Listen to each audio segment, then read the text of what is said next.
শিল প্রভুপাদ কর্তৃক অনুবাদ এবং তাৎপর্য। শিল প্রভুপাদ কি।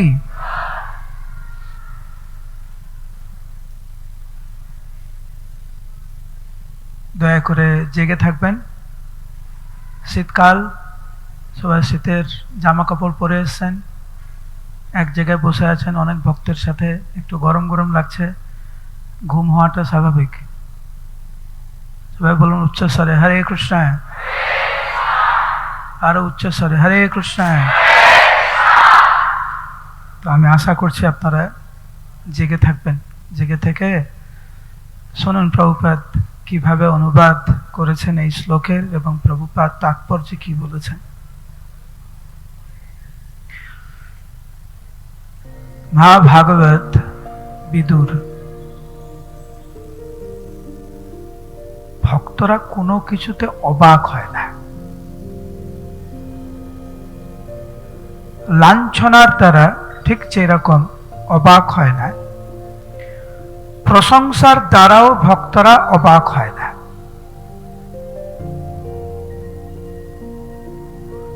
একদিন আপনাকে জুতোর মালা পরাবে, তারপরের দিন সেই ভক্ত আপনাকে গোলাপ ফুলের মালা পরাবে। সাধারণ হলো গোলাপ ফুল। আবার যেই দিনকার গোলাপ ফুলের মালা পরাবে তারপরের দিনে জুতোর মালা পরার জন্য প্রস্তুত থাকুন।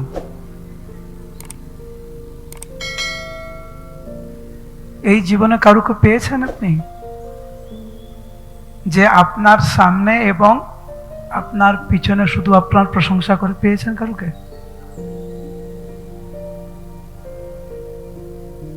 কিন্তু আমরা দুটোর দ্বারাই অবাক হয়ে যাই। কেউ যখন প্রশংসা করে অবাক হয়ে যায়, কেউ যখন আমাদেরকে লাঞ্ছনা করে অবাক হয়ে যায়।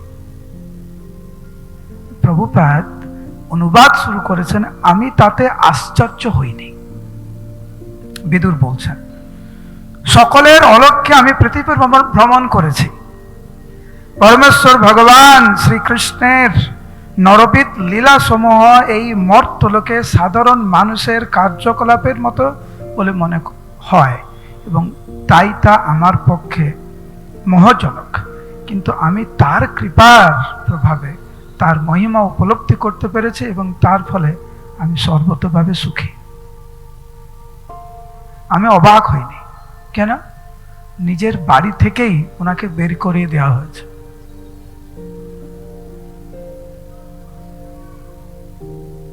যার থেকে সাধারণত মানুষ কখনো আশা করে না যে নিজের আত্মীয় স্বজন নিজের বাড়ি থেকেই বের করে দেবে। নিজের দাদা প্রতিবাদ করল না। নিজের দাদার সামনে, সবার সামনে বিদুরের মতো মহাভাগবতকে কিভাবে নির্লজ্জভাবে দুর্যোধন আদি অসুররা লাঞ্ছিত করে তাড়িয়ে দিয়েছিলেন ওনাকে, বিদুরকে। তাতে আমি আশ্চর্য হইনি। বিদুর বলছেন উনি সর্বতভাবে সুখী ছিলেন। আপনারা জানেন বিদুরের কাহিনী। যখন ওনাকে তাড়িয়ে দেওয়া হয় সেই সময় বিদুর ভগবানের কাছে কৃতজ্ঞতা প্রকাশ করে ওনাকে ধন্যবাদ জানিয়েছিলেন। কারণ এই লাঞ্ছনাটাও বিদুরের কাছে ভগবানের বিশেষ কৃপা। ভিতরে জেদ কখন জাগে? যখন মানুষ খুব কষ্ট পায়, অপরের দ্বারা লাঞ্ছিত হয়, যখন কেউ বলে তোর দ্বারা কিচ্ছু হবে না, তোর দ্বারা লেখাপড়া হবে না, তুই কোনোদিন প্রতিষ্ঠিত হতে পারবি না, তুই খারাপ, তুই এটা, তুই ওটা বলতে থাকে না, তখন কিছু কিছু বোকা মানুষ পরাস্ত হয়ে যায়। বুদ্ধিমান মানুষ এই লাঞ্ছনা থেকে শক্তি পায়। ভক্ত পূর্ণরূপে ভগবানের চরণ কমলে আত্মসমর্পণ করে। অভক্তরা কখনো কখনো প্রতিষ্ঠিত হয়, কখনো কখনো আত্মহত্যা করে, দুটোই হয়। ভক্তরা পরোয়া করে না। সর্বত সুখী। এইটা হচ্ছে এই অনুবাদ, তাৎপর্য শুনে। বিদুর যদিও ছিলেন ধৃতরাষ্ট্রের ভ্রাতা, কিন্তু তিনি ছিলেন সম্পূর্ণ ভিন্ন। শ্রীকৃষ্ণের কৃপায় তিনি তার ভাইয়ের মতো মূর্খ ছিলেন না, এবং তার ফলে তার ভাইয়ের সঙ্গ তাকে প্রভাবিত করতে পারেনি।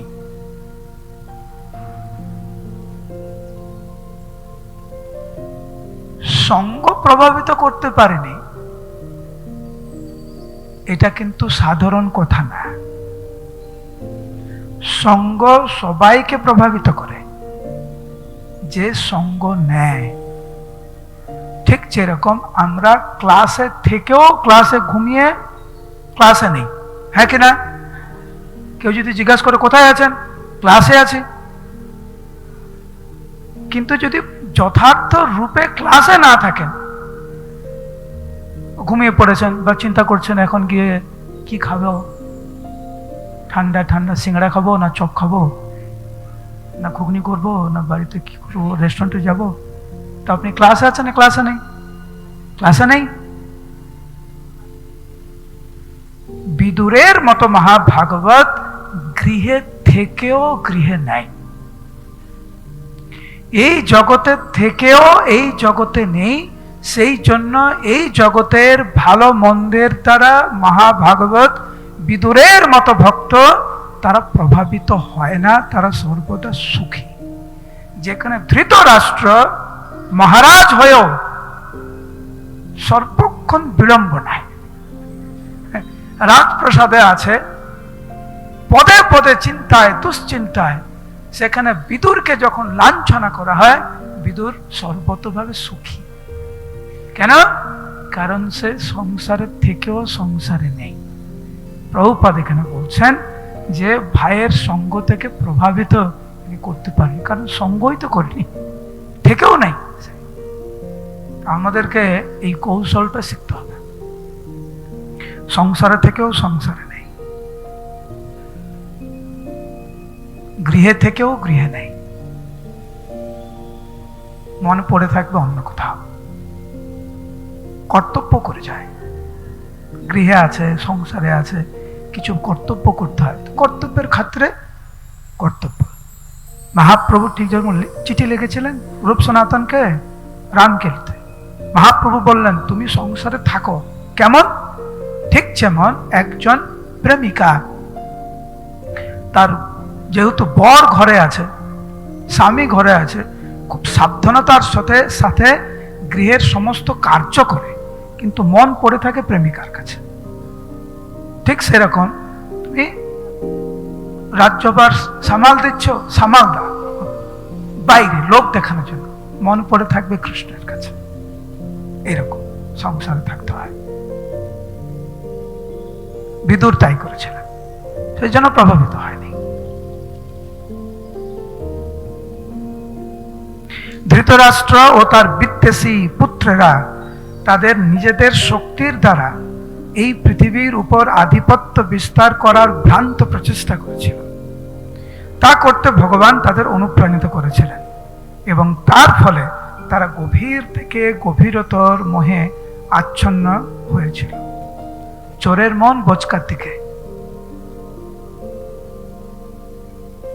যার যেরকম মন দেখবেন ভগবান সেরকম সঙ্গী জুটিয়ে দেয়। দেখবেন যাদের গান বাজনাতে পছন্দ, তাদের বন্ধু বান্ধবদের লাগাবেন, ও গান বাজনার সম্বন্ধে মোটামুটি জানে, কোথায় কি গান বাজনা হচ্ছে, কোথায় কি হচ্ছে, কোথায় কীর্তন, ইস্কনের কথা বলি, কারা ভালো কীর্তনিয়া, কোথায় কীর্তন মেলা হচ্ছে, আমাকে জিজ্ঞেস করুন, আমি এক্ষুনি আপনাকে 10টা কীর্তন মেলার কথা বলে দেবো, আগামী 3 মাসে কোথায় কোথায় হচ্ছে। আপনাদের এখানে কিন্তু বেশিরভাগ ভক্ত বলতে পারবেন না। আমাকে জিজ্ঞাসা করুন ক্লাসের পরে, আমি 10টা কীর্তন মেলার ডেট বলে দেবো আপনাকে। কেন? আমার ওইদিকে মন। এখন আমাকে জিজ্ঞাসা করুন কম্পিউটার কোথায় ঠিক হয়, আমি জানি না, আমি বলতে পারবো না। এই মোবাইলে কোনটা টিপলে কি হয়, আমি শুধু ফোন করতে জানি, টেক্সট মেসেজ করতে জানি, আর কিছুই জানি না। আর লোকরা দেখি ছবি, এই যে ছবি নিয়ে কত কিছু করে নেয় ওর মোবাইলের ভিতরে, আমার তো মাথায় ঢুকে না। মোবাইলের ভিতরে ভিডিও তুলে ভিডিও এডিটিং করে দিয়ে দিচ্ছে, আমার তো কল্পনার অতীত, কেন আমার ওদিকে মন নেই। ধৃতরাষ্ট্রের এবং ধৃতরাষ্ট্রের পুত্রদের ওইরকম মন ছিল। ভগবান বলেন তথাস্তু, থাকো তুমি এইসব নিয়ে। ভক্ত চায় ভগবত ধামে ফিরে যেতে, ও তুমি ভগবত ধামে ফিরে যেতে চাও, ঠিক আছে তুমি ইস্কনে এসেছো, ভালো, এই তোমাকে দিলাম, ইস্কন দিলাম, এখন এখানে থাকো। ভগবান ধৃতরাষ্ট্রকেও দেখছে, আপনাদেরকেও দেখছে। ভগবান সবাইকে দেখে। এ ধামম প্রপদ্যন্তে তাম সতৈব ভজাম্যহম। সোজা কথা, কি চান আপনি? কল্পতরু তো ভগবান, কি চান? সেই দিকে এগোতে পারবেন।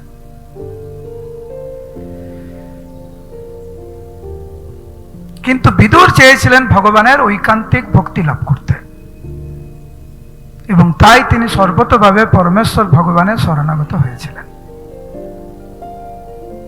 এবার একটা অদ্ভুত কথা শোনান, প্রভুপাদ কি বলছে। যারা ভগবানের ভালো ভক্ত হতে চায় তাদের জন্য পরবর্তী প্রভুপাদের কথা অত্যন্ত গুরুত্বপূর্ণ। বিশেষ করে যারা গৃহে থাকে এবং মঠ মন্দিরে থাকে আর বেরোতে চায় না। যারা গৃহ থেকে বেরোতে চায় না, আর যারা মঠ মন্দিরে থাকে আশ্রম থেকে বেরোতে চায় না, না আমি কোথাও যাব না, ভয় পায় যারা। কিন্তু যারা বাইরে ঘোরাঘুরি করে প্রচারের স্বার্থে, তাদের জন্য মহা আশীর্বাদ। প্রভুপাদ এখানে বলছেন তিনি পর্যটন, তীর্থ পর্যটন করার সময় তো উপলব্ধি করতে পেরেছিলেন, এবং তার ফলে তিনি সমস্ত সন্দেহ থেকে মুক্ত হয়েছিলেন। তিনি গৃহহারা হওয়ার ফলে মোটেই দুঃখিত হননি, কেননা তিনি অনুভব করতে পেরেছিলেন যে ঘরে থাকার তথাকথিত স্বাধীনতা থেকে ভগবানের কৃপার উপর নির্ভর করাই অধিকতর স্বাধীনতা।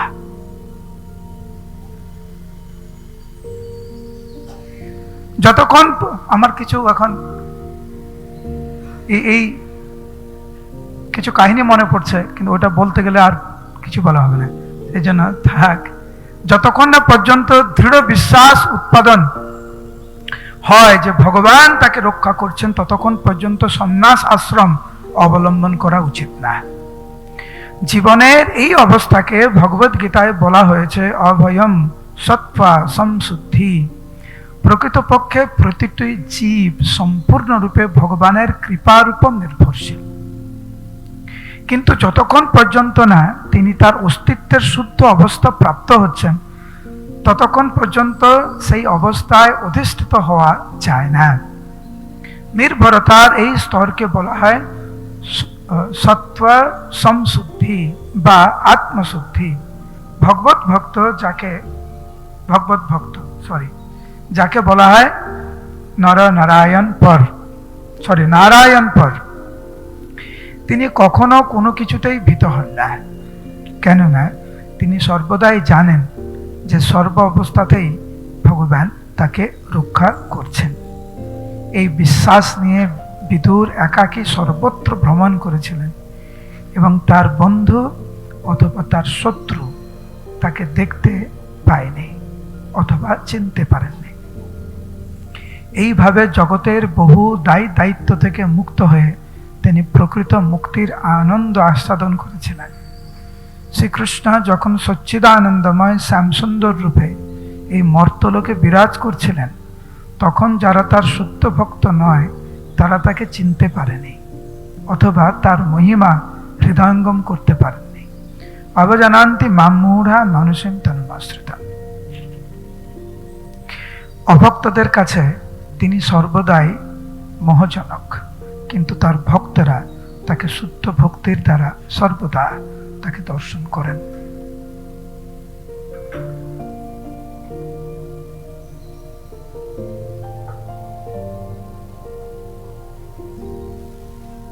শেষের দিকে শিল প্রভুপাদ প্রচারকদের কথা বলেছেন। প্রচারকরা ভগবানের উপর পূর্ণ নির্ভরশীলতা ছাড়া তাদের আর কোনো উপায় থাকে না। কখন প্রসাদ পাবেন, আদৌ প্রসাদ পাবেন কিনা তার কোনো নিশ্চয়তা নেই। গাড়িতে গাড়িতে ঘুরতে হয়, দিনে কমপক্ষে 5-6 বার মৃত্যুর মুখ দেখতে হয়। সম্পূর্ণরূপে ভগবানের উপর নির্ভরশীল হয়ে থাকতে হয়। এই রকম স্বাধীনতা আর কোথাও পাওয়া যাবে না।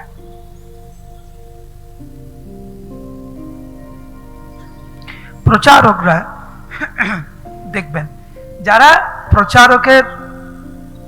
প্রচারকদের একবার আনন্দ অনুভব করেছেন, তার পক্ষে ঘরে বসে থাকা খুব মুশকিল।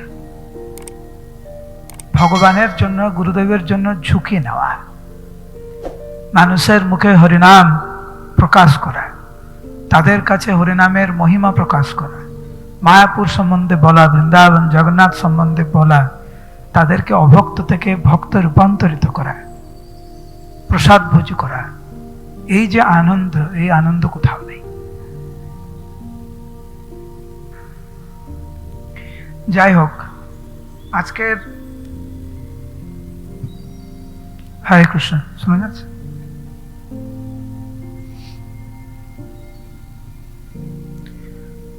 সুখদেব গোস্বামী পরীক্ষিত মহারাজকে কিভাবে মৃত্যুকে বরণ করতে হয় তার জন্য তৈরি করছেন, এবং তৈরি করতে গিয়ে, তাকে প্রস্তুত করতে গিয়ে মহাভাগবতের বর্ণনা, মৈত্রেয় ঋষি, উদ্ধব, বিদুর, ইনাদের মতো মহাভাগবতের মহিমা বর্ণনা করছেন। কারণ ভগবত ধামে ফিরে যেতে গেলে এই রকম ভক্ত হতে হবে। ভক্তের অনন্ত লক্ষণ রয়েছে, অনন্ত গুণ রয়েছে। ঠিক যেরকম ভগবানের অনন্ত গুণ, ঠিক সেই রকম ভক্তেরও অনন্ত গুণ। তার মধ্যে আজকের আমরা যেই গুণটি নিয়ে আলোচনা করছি, তা হচ্ছে এই জড় জগতের কোন পরিস্থিতির দ্বারা ভক্তরা আশ্চর্য হন না।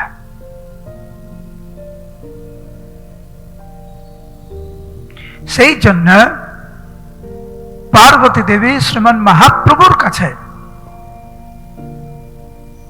উনি উনার মনের ভাব প্রকাশ করে বলেছিলেন যে তোমার ভক্তের গুণ কহনে না যায়, দোষ কইনে তবু স্তুতি করিল আমায়। তোমার ভক্তকে বুঝাপড়া দেয়। আমি অভিশাপ দিলাম চিত্রকেতুকে, দোষ আমার ছিল, কিন্তু চিত্রকেতু তোমার ভক্ত, আমার অভিশাপ পেয়ে সে আমার স্তুতি করল। জড় জগতের মানুষ কি করে? কেউ যখন কারুকে গালি দেয়, সে কে স্তুতি করে নাকি? না। এইখানে বিদুরকে দেখুন, বিদুরকে অপমানিত করা হয়েছে। বিদুর ভাবছে এটা ভগবানের বিশেষ আশীর্বাদ। ভক্ত একে বলে। দেখবেন কিছু কিছু ব্যক্তি আছে নিন্দা করেই যায়, আর কিছু ভক্ত আছে শুনেই যায়, কোনো প্রতিক্রিয়া দেয় না।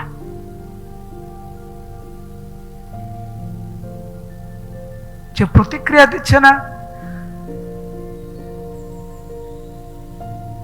শাস্ত্রের নির্দেশ পালন করার চেষ্টা করছে। আরেকজন ভুলেই যাচ্ছে। শিশুপাল ভুলেই যাচ্ছে। তারপরে ভগবান বলে যথেষ্ট হয়েছে। সবকিছু সীমা থাকে তো, এইটি হচ্ছে ভক্তের লক্ষণ, সে কোনো কিছুতে আশ্চর্য হয় না।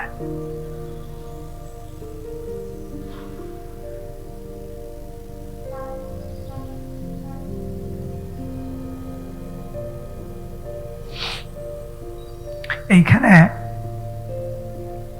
অনুবাদে বলা হয়েছে, কিন্তু আমি তার কৃপার প্রভাবে তার মহিমা উপলব্ধি করতে পেরেছি এবং তার ফলে আমি সর্বতভাবে সুখী। আমরা কতটা সুখী এই জগতে। শ্রী শ্রী রাধা মাধবস্তু সখী বৃন্দ কি জয়, প্রহ্লাদ নৃসিংহদেব পঞ্চতত্ত্ব ভগবান কি জয়। তো আমরা এই জগতে কতটা সুখী সেটা নির্ভর করবে আমরা ভগবানের আশীর্বাদ কতটা পেয়েছি।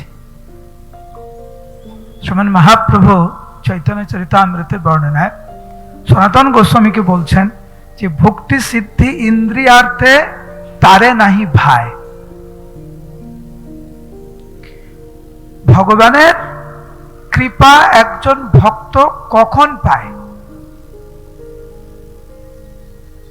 মহাপ্রভু বলছেন যখন একজন ভক্তকে ভক্তি সিদ্ধি এবং ইন্দ্রিয় তৃপ্তি যাকে লালায়িত করে না তারে নাহি ভাই, যাকে লালায়িত করে না ভগবানের আশীর্বাদ সেই পায়। তো বিদুরকে এই ভক্তি সিদ্ধি ইন্দ্রিয়ার্থে তারে নাহি ভাইয়ের তার জ্বলন্ত দৃষ্টান্ত। তার দ্বারা লালায়িত ছিলেন না, আর সেই জন্য উনি সর্বোত্তম, সর্বতভাবে উনি সুখী। আরেকটি লক্ষণ ভগবানের ভক্তকে, বিদুর যদিও রাজপ্রাসাদে ছিলেন, শুধু রাজপ্রাসাদে ছিলেন না, উনাকে তো ধৃতরাষ্ট্র কখনো কখনো উনার পরামর্শ চাইতেন সবার সামনে। অনেক সম্মান পেয়েছেন উনি। একজন ভক্ত কখনো কখনো সম্মান পান, কিন্তু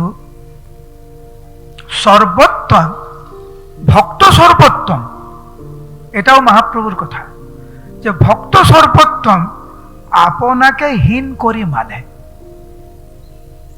মহাপ্রভু সনাতন গোস্বামী শিক্ষা দিচ্ছেন যে ভক্ত যদিও সর্বোত্তম তা সত্ত্বেও তিনি সর্বদা নিজেকে হীন বলে মনে করেন, এবং সেই জন্যই কিন্তু ভক্ত কখনো আশ্চর্য হয় না।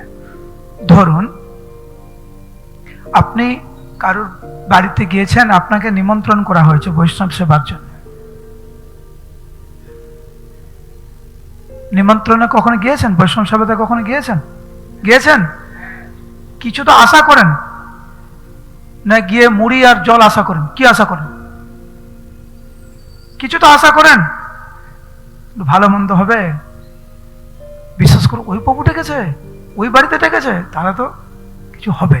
এখন গিয়ে যদি দেখেন বাড়ির যিনি কর্তা উনি আপনাকে বলছেন, হরে কৃষ্ণ প্রভু, হরে কৃষ্ণ মাতাজি, আপনারা এসেছেন, আপনারা কি প্রসাদ পেয়ে এসেছেন নাকি গিয়ে পাবেন? কেমন লাগবে? অবাক তো হবেন। বা আপনাকে নিমন্ত্রণ করে আপনাকে সুন্দর বসিয়ে কলা পাতায় দিয়ে অল্প করে মুড়ি আর এক গ্লাস জল দিয়ে দিচ্ছে দুপুরবেলা, আশ্চর্য তো হবেন। কিন্তু যদি আপনি কোনো কিছু আশা না করেন, পেলে পেলে হলো, না পেলে না হলো, মুড়ি দিলে ভালো, মুড়ি না দিলেও ভালো, পকোড়া দিলে ভালো, না দিলেও ভালো, ঠিক আছে, দেবে দেবে, না দেবে না দেবে, আপনি আশ্চর্য হবেন না। এই জগতে যত আমরা আশা করব ততই কিন্তু আশ্চর্য হব, দুঃখ পাব, প্রতারিত হব। আশা কম করবেন। বিদুর আশা করেন, সেই জন্য উনি সুখী, সেই জন্য উনি আশ্চর্য নয়।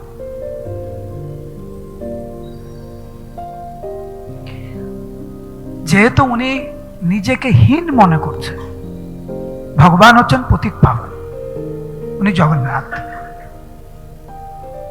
ঔদার্য, মহাবদান্য অবতার, মহাপ্রভু। সেই জন্য একজন ভক্ত যেহেতু উনি নিজেকে খুব পতিত বলে মনে করেন, কৃষ্ণ কৃপা করিবেন দৃঢ় করি জানে,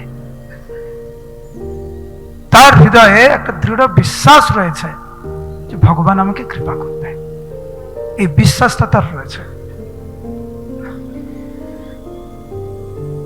মহাপ্রভু অনেকগুলো শ্লোক ভক্তের গুণ প্রকাশ করতে গিয়ে শেষে মহাপ্রভু বলছেন, যার চিত্তে কৃষ্ণ প্রেমা করয়ে উদয়, তার বাক্য ক্রিয়া মুদ্রা বিজ্ঞতে না বুঝায়। যেহেতু একজন ভক্তের হৃদয় সবসময় কৃষ্ণ প্রেমে ভরপুর, একজন পণ্ডিত ব্যক্তি হলেও বৈষ্ণবের ক্রিয়া মুদ্রা কি করে বুঝবে? সম্ভব নয়।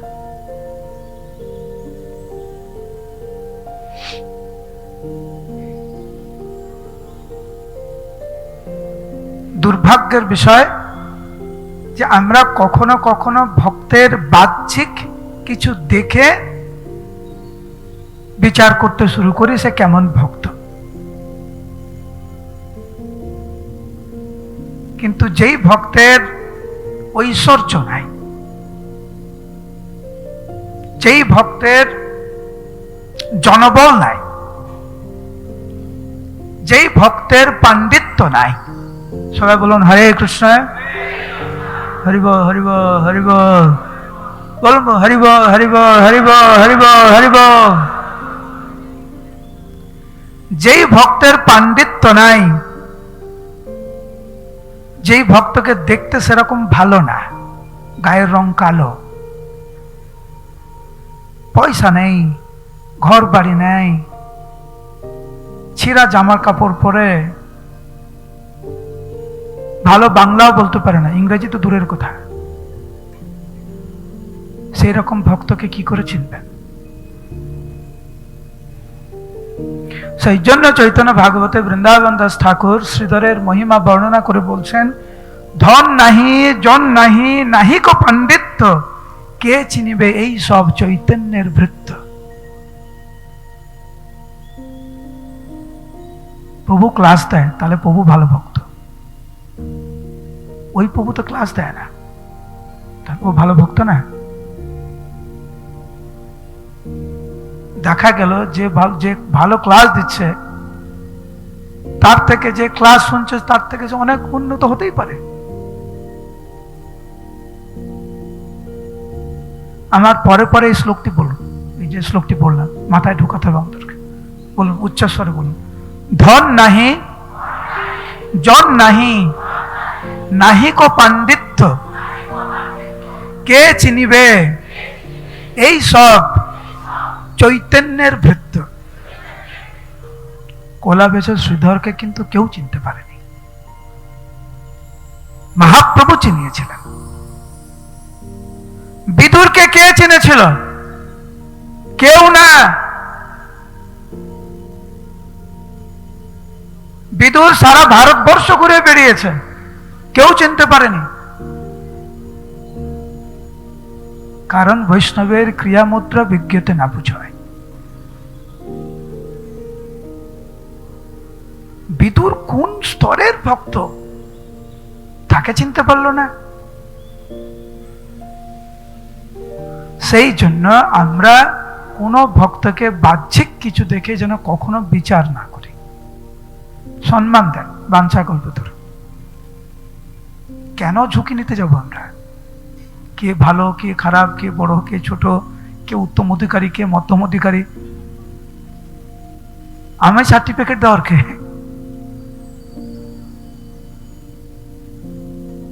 কেন আমি এই ঝুঁকিটা নিতে যাব?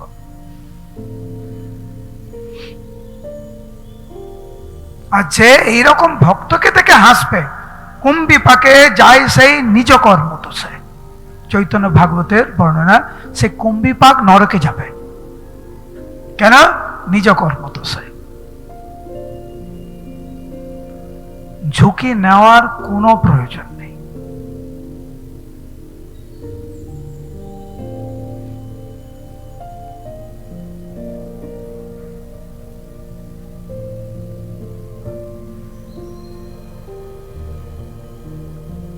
ভক্ত কেমন? বিদুরের মতো ভক্ত, যে যার জন্য বা যারাই তাকে কষ্ট দিয়েছে সর্বক্ষণ তাদেরই মঙ্গল কামনা করেছে বিদুর।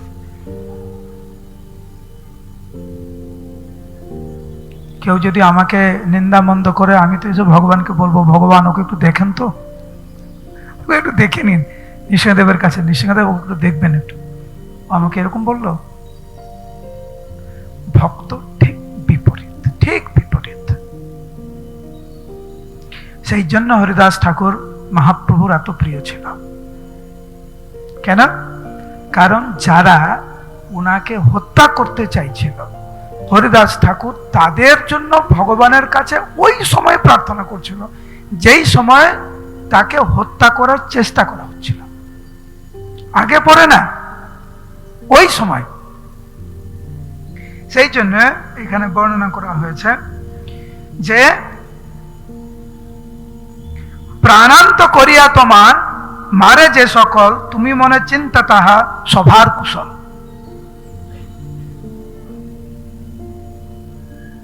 আর বাসুদেব দত্ত তো আরেকটু এগিয়ে গেছে।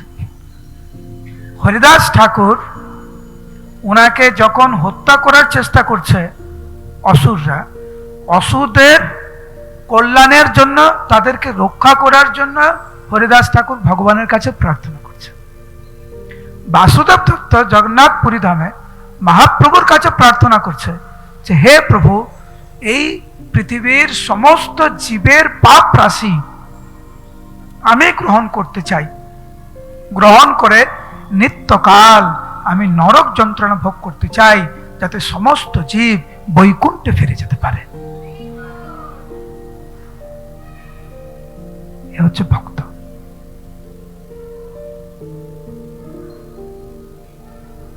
সেই জন্য ভক্তকে বাহ্যিক ভাবে চিনতে নাই, চেনার চেষ্টাও করা উচিত না। আর যদি আমরা ভক্ত হতে চাই, তাহলে বিদুরের যে সমস্ত গুণাবলী শ্রীমদ্ ভাগবতে বর্ণনা করা হয়েছে, সেগুলো যেন আমরা স্মরণ করে সেই সমস্ত গুণ যাতে আমরাও পেতে পারি, তার জন্য আপ্রাণ চেষ্টা করা সাধুগুরু বৈষ্ণবের আনুগত্যে থেকে। আজকে সারঙ্গ ঠাকুরের কি তিরোভাব না আবির্ভাব? তিরোভাব। তো আজকে সারঙ্গ ঠাকুরের তিরোভাব তো আবির্ভাব, আবির্ভাব।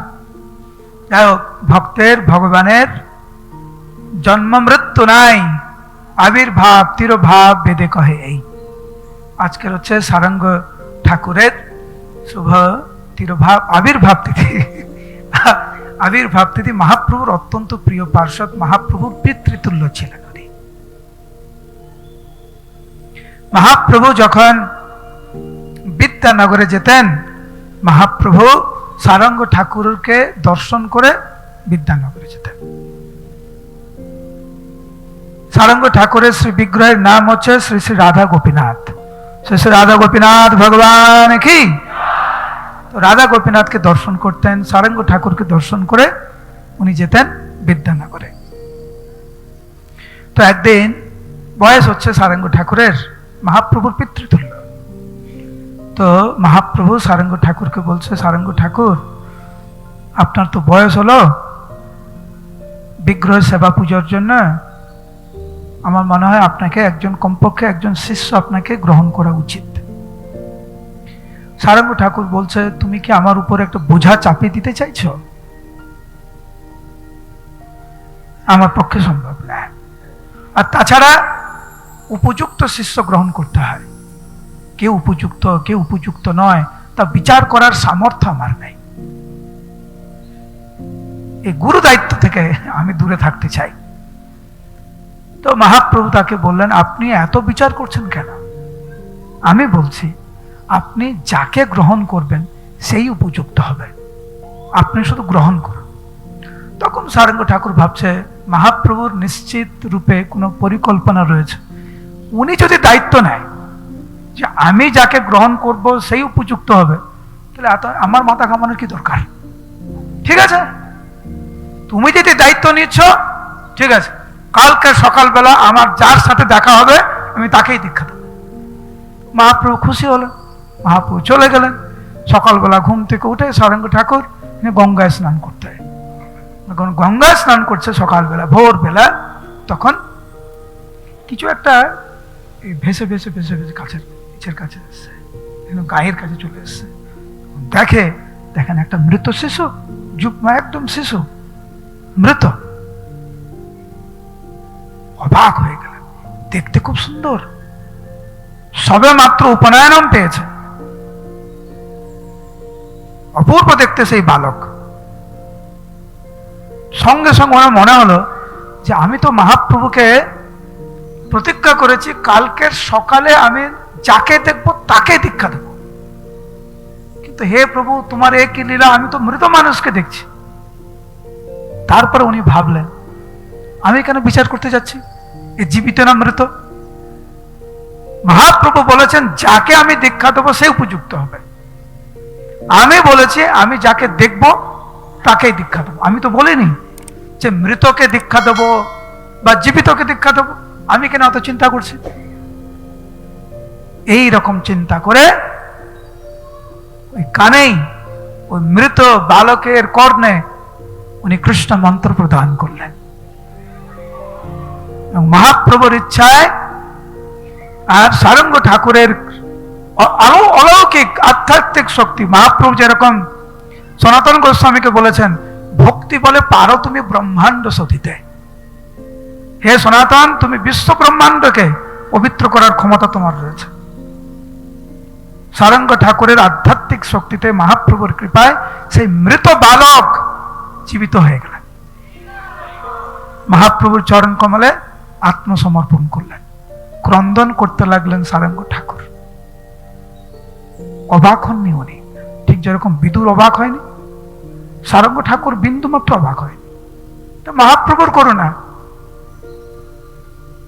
আমি থোড়ি কোনো মৃত ব্যক্তিকে জীবিত করতে পারবো, উনার ইচ্ছায় উনার আশীর্বাদে এটা হয়েছে।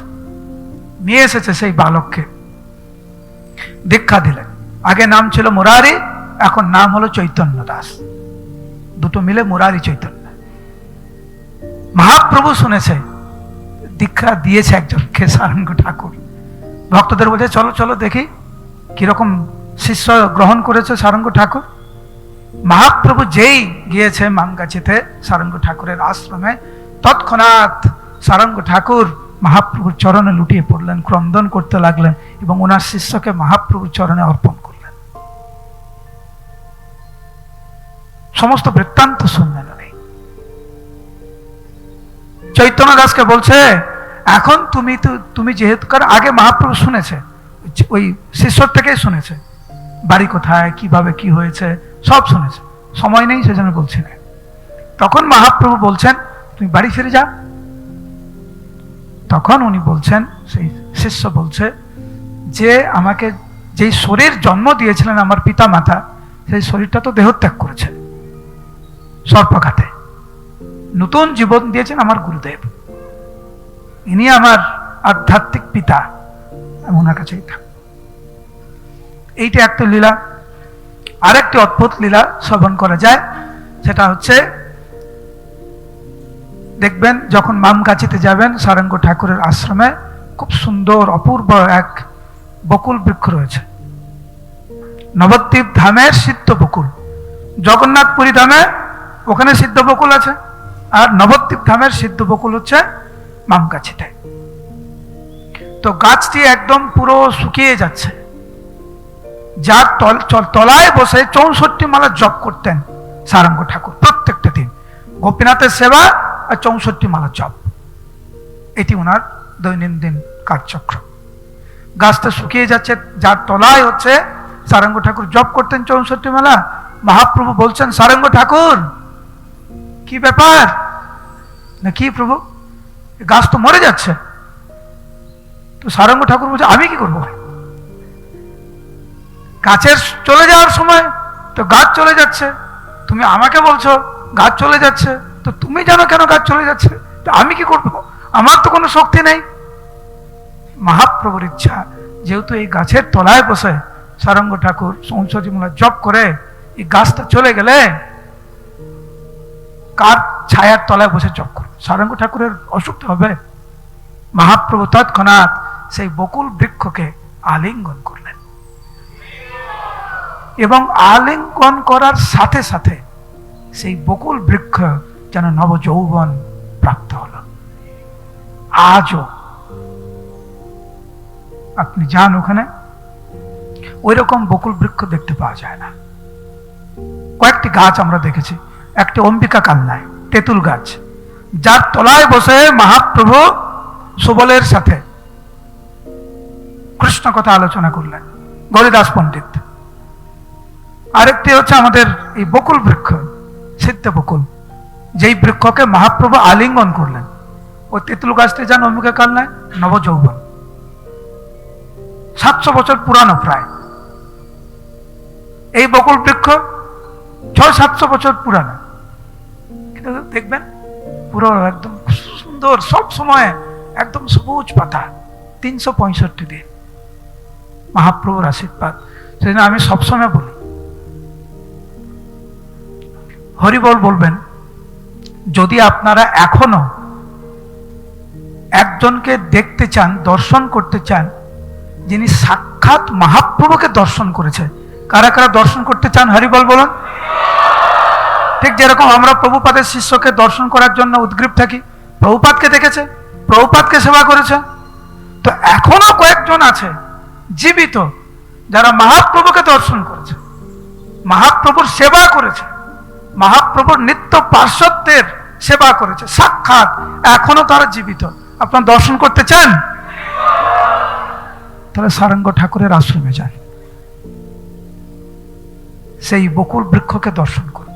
এই বকুল বৃক্ষ মহাপ্রভুকে দর্শন করেছে, মহাপ্রভুকে সেবা দিয়েছে ছায়া প্রদানের মাধ্যমে, মহাপ্রভুর নিত্য পার্শ্বদ সারঙ্গ ঠাকুরের সেবা করেছে ছায়া প্রদানের মাধ্যমে। এই সেই বকুল বৃক্ষ মহাপ্রভুর আলিঙ্গন প্রাপ্ত, সাক্ষাৎ এখনো জীবিত। ঠিক যেরকম আমাদের নীলাচলে সিদ্ধ বকুল মহাপ্রভু নিজে রোপণ করলেন। এই তো সব মহাপ্রভু নিত্য পার্শ্বদ। কে বলে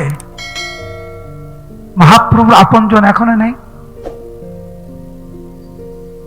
কে বলে এখনো সেই অনুভব হয় না, এখনো সে আনন্দ হয় না? কেবলমাত্র চৈতন্য চরিতামৃতের ভাগবতে শুধু পড়া যায়, কিন্তু আনন্দ অনুভব হয় না। কে বলে? আমাদের গুরুবর্গকে দেখুন, চলো প্রভুপাদের জীবনী দেখুন, আর আমাদের ইস্কনের কত মহান মহান ভক্তরা রয়েছে, সে আনন্দ এখনো পাচ্ছে। কারণ মহাপ্রভুর যে এই কৃপার যে ধারা এখনো প্রভাবিত হচ্ছে, শুধু জানতে হবে কি করে সেখানে ডুবতে হয় কৃপার সমুদ্রে।